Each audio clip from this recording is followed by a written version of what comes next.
One of the most important times in the life of a soybean plant is flowering. We're at the start of the reproductive phases, and at that point you really want to be careful with what you're spraying on the crop just to make sure that we're not damaging the crop at all, we're not slowing it up at all, because we want that reproduction to go tremendously well to help us get higher yields. I want to relate this back to disease management in your soybean fields real quick. And when we look at sudden death syndrome, it's just such a great indicator for us of when a plant receives stress. When we don't see sudden death syndrome show up until late in the season, look at what happened a week or so before you start seeing that sudden death syndrome. There's a stressor in there. Maybe it's bad weather. Maybe it's extremely dry. Maybe you've been extremely hot, something like that. Or maybe there's something you've put on the plant that's caused some stress, like a herbicide, for example. We're going to talk about these herbicides around flowering because, hey, that plant is already going under a lot of stress trying to reproduce, trying to get these flowers fertilized, trying to start making pods and all that kind of stuff that goes on in the reproductive stages. Now we're trying to kill weeds, and it's not the easy weeds. It's the tough weeds that, for example, Roundup doesn't control. Now we've got to use something a little more harsh,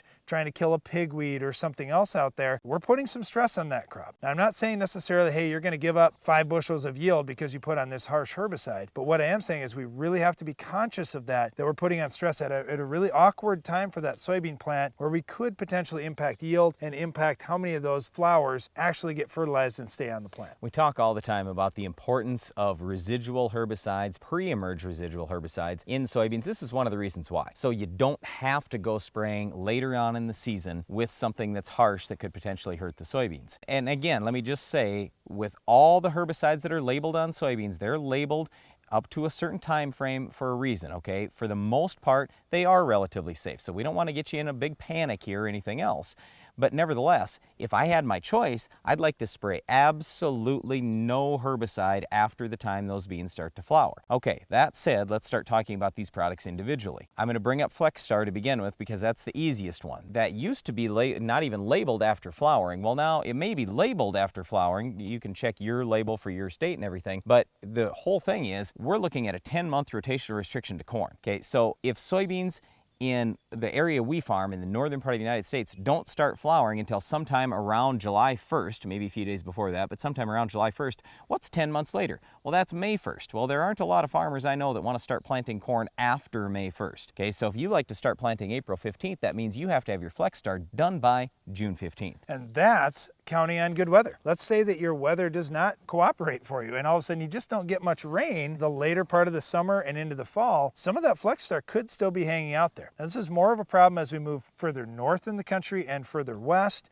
But it certainly can be a problem for people even further south. When we look at the use rates of FlexStar, this is one of the things that has been done, especially as you come north and west, that the guys are using maybe 12 ounces of FlexStar instead of 20 ounces or more. That definitely helps you by reducing that rate, but giving yourself more time for that herbicide to break down in the soil and become safe for next year's corn, that's important too. All right, let's talk about Cobra. This is one of my favorite ones from the old days, 25 years ago. A lot of people were using Cobra, and we'd always tell them, look, after you spray Cobra, take a vacation for 1 to 2 weeks. Don't even go look at the beans because you're going to think you killed them a lot of times. Okay, so first of all, if you want to minimize the amount of damage you do with Cobra, make sure you have good micronutrient levels in the plant. We used to really encourage the use of soluble boron, together with Cobra, because a lot of times we found that, hey, low levels of boron in soybean plants was one of the reasons why they couldn't tolerate Cobra very well. But I would take it further than that. Copper, manganese, iron, zinc, all those micronutrients are really critical. So you want to have a good nutrient package overall on your farm, and then you'll have less leaf burn from Cobra, less leaf burn from FlexStar and some of these PPOs. But anyway, with Cobra, I would just say, you know, you may have heard about some great soybean grower that uses Cobra to shrink his beans down a little bit and then he has better yields. Well, that may work for him.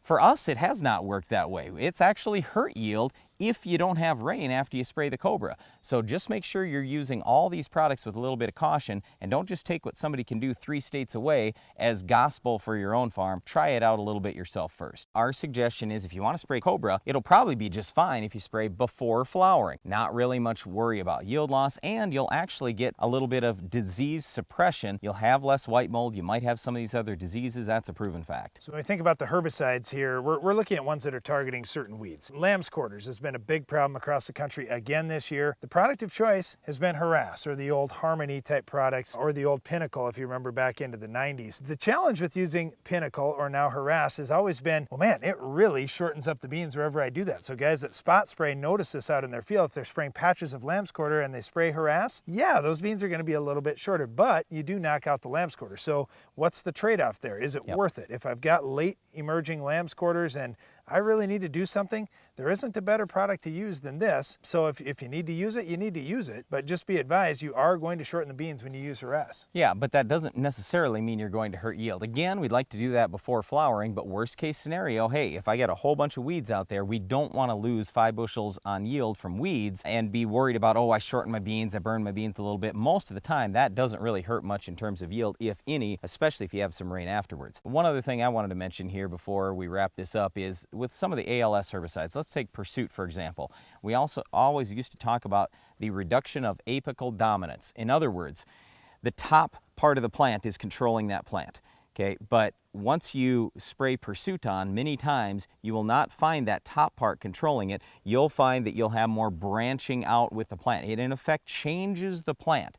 Doesn't necessarily mean higher or lower yield, but it changes the plant a little bit, and we just worry about a lot of those things once we get to flowering and beyond. Well, we've talked about all these helper type products, but what about the main product that's going to be used across the country, Roundup? Should we be spraying Roundup late in the season? And what do you think about the Roundup Safener Mega-Grow? Well, Mega-Grow is a patented safener for Roundup. We throw that in every time we're spraying Roundup, and for all the farmers we advise around the world, throw some Mega-Grow in. If you haven't tried that, I would strongly suggest you do. It reduces the yellow flash that you'll have, and you have just better recovery, quicker recovery out of your soybean plants. The thing with Roundup, again, if we had our choice, we'd like to spray before flowering. But hey, if you've got a bunch of weeds in there later on, you're already making a trip with fungicide, insecticide, we throw in Roundup a lot of times there too. I don't like that, but if we've got weeds, we gotta get those under control. You know, everybody's looking for this silver bullet answer on what can I do to increase my yields? Let's go back to the very basics. You've gotta have great weed control. We'd really like you next year